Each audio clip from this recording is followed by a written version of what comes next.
Biology Part 10, Amino Acid Groups. The amino acids are the subunits of all proteins, and each has general formula given. This shows a central carbon atom called R carbon, and attached in turn H2 and NH2, amino and carboxyl group, and also to a variable group referred to as an R group. The hydrogen, amino and carboxyl groups are fixed part of the molecule present in all amino acids. All amino acids, and therefore all proteins, must contain the chemical elements carbon, hydrogen, oxygen and nitrogen. The R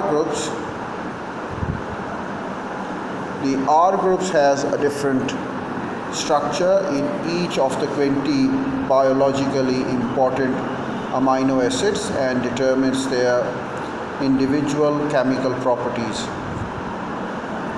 2 amino acids contain sulfur as a part of their R groups, and they are called heme groups.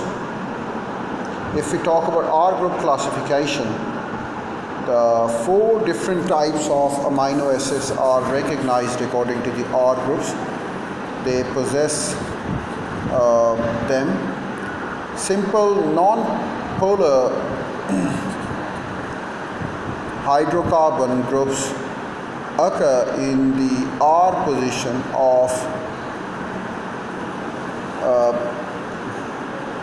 selenine, valine, and several other amino acids.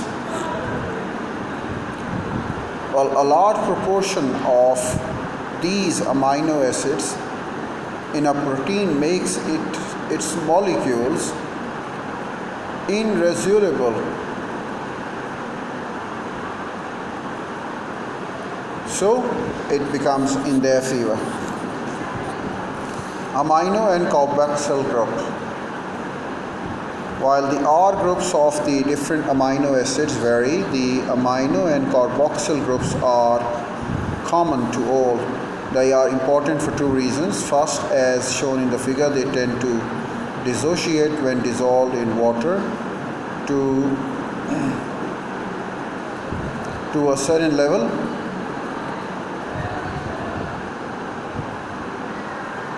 And then it goes on.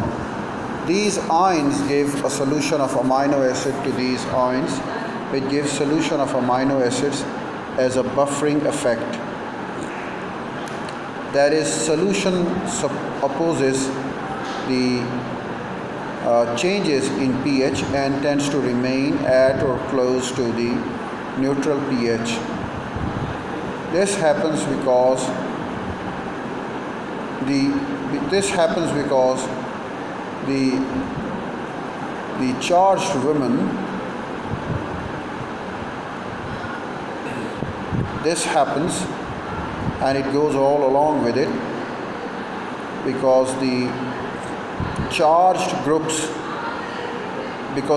this happens because the charged group of amino acids are formed reversibly and can reassociate when conditions are altered on hydrocarbonate ions, which play an important role as buffers in the tissue fluid and cytoplasm of most cells. Maintaining a pH within the narrow limits of the fences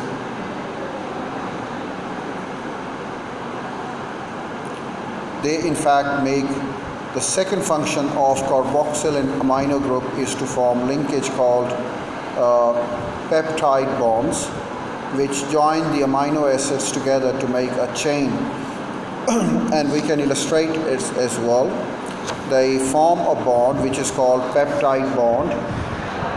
We can see that in living systems, the peptide bond reaction which forms the bond occurs indirectly in several distinct steps.